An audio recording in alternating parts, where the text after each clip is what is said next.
Mummy. అన్నా అన్నా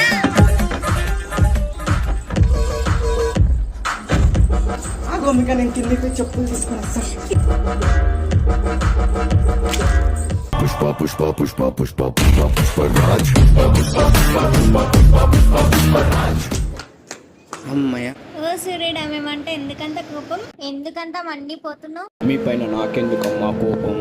మీరు చేసే పొల్యూషన్ వల్లనే సమ్మర్లో నేను ఇలా మండిపోతున్నాను. చెట్లు నాటాల్సిన చేతులతోనే మీరు చెట్లు నరికేస్తున్నారు. ఇంట్లో చల్లగా ఉంటుందని ఏసీ పెట్టుకుంటున్నారు, కానీ దాని ఔటర్ నుంచి వచ్చే పొల్యూషన్ని మీరు పట్టించుకోవడం లేదు. రోడ్ల మీద వాహనాల వల్ల వచ్చే పొల్యూషన్ని కూడా మీరు పట్టించుకోవడం లేదు. ప్రకృతిని కాపాడండి, ప్రకృతియే మిమ్మల్ని కాపాడుతుంది. సో చూసారు కదా ఫ్రెండ్స్, చెట్లను పెంచండి, పొల్యూషన్ తగ్గించాలి.